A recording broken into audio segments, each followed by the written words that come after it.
भारत आणि पाकिस्तानातील तणावाची परिस्थिती लक्षात घेता मुख्यमंत्री देवेंद्र फडणवीस यांनी तातडीची सुरक्षा आढावा बैठक बोलावलेली होती।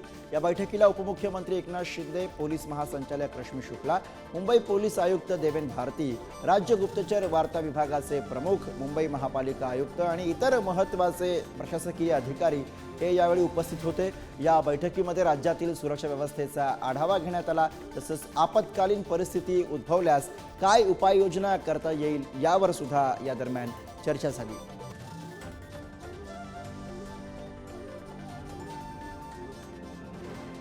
प्रत्येक जिल्ह्यामध्ये मॉक ड्रिल आणि वॉर रूम स्थापन करण्याच्या सूचना बैठकीनंतर देण्यात आलेल्या आहेत। ब्लॅकआउट वेळी हॉस्पिटल सोबत समन्वय यंत्रणा उभी करा अशाही सूचना दिल्या गेलेल्या आहेत। ब्लॅकआउट संदर्भामध्ये जनजागृती करण्याचे मुख्यमंत्र्यांनी आदेश दिलेले आहेत। केंद्र सरकारच्या युनियन वॉर बुकचं प्रसारण करण्याचे आदेश दिले गेलेले आहेत। पोलिसांना सायबर सेलद्वारे समाज माध्यमांवरती देखरेख ठेवण्याच्या सूचना। प्रत्येक जिल्ह्याला तत्काळ आपत्कालीन फंडचं वितरण करण्याच्या सूचना दिल्यात। MMR क्षेत्रातील सर्व महापालिकांची बैठक घेण्याचे आदेश देण्यात आलेले आहेत।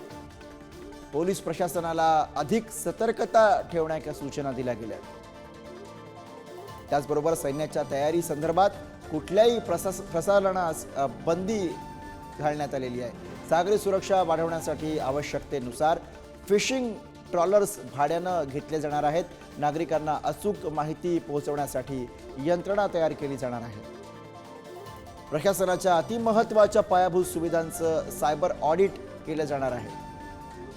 शासन आणि सुरक्षा यंत्रणेमध्ये समन्वय राखण्यासाठी बैठका होणार आहेत।